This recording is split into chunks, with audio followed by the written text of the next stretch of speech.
We'll turn next to Senator King. Thank you, Mr. Chairman. This discussion reminds me of a little-known biblical provision where God came to Moses and said, I have good news and bad news. Moses said, what's the good news? God said, I'm going to allow you to part the waters of the Red Sea. My people will escape. The waters will then come back and engulf Pharaoh's army. Moses said, God, that's wonderful. What's the bad news? You prepare the environmental impact statement. Sorry. I couldn't resist. Mr. Haddock, why does the permitting take so long? I used to work on permitting of energy projects. We thought 4 or 5 years was a long time.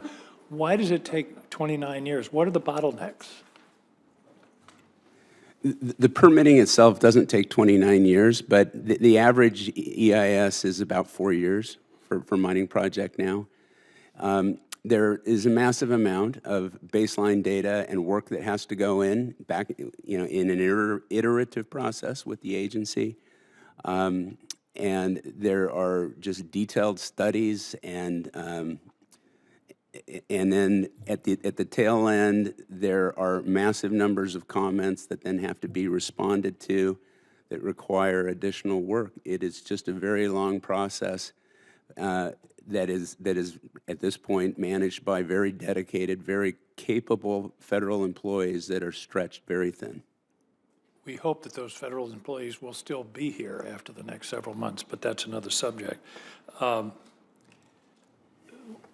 about, how do we look on cooperation with our international neighbors? For example, Canada, Australia, allies.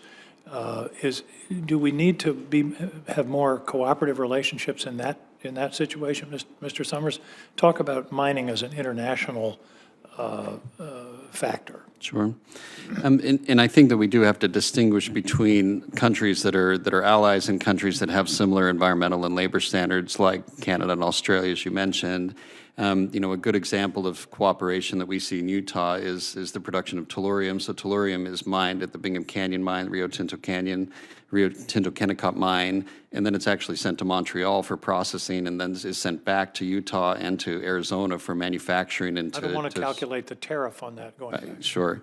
But I do think that, again, finding ways to utilize allied supply chains and also utilize existing facilities is very important, because in many cases, you're going to be able to get to actual production much quicker if you're utilizing existing facilities than if you're trying to build them from greenfield operations. Absolutely. So one word that hasn't been mentioned much this morning is processing. My understanding, for example, that a great deal of lithium comes from Australia, but something like 85% of the processing is done in China. Should we also be talking about processing when we're talking about mining? Aren't they interrelated in a way? Because ultimately we need the product, the result of the processing.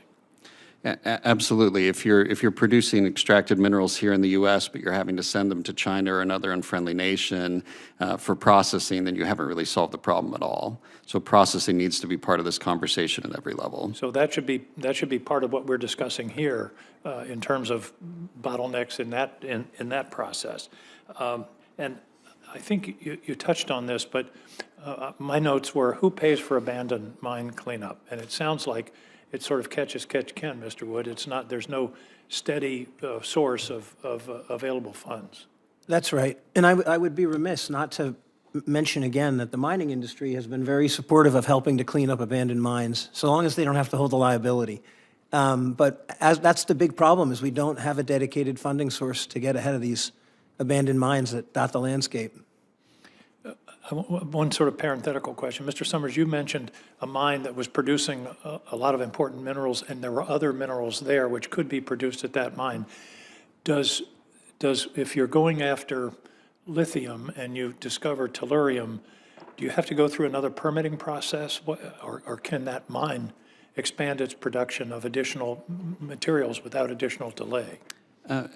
To be honest, that depends on the operation and depends on the regulatory environment within the state where that operation is taking place. But in most cases, it is easier to go to produce new minerals from an existing permitted facility, because in many cases, it's a matter of finding ways, through secondary recovery processes to pull other minerals out of a waste stream in many cases.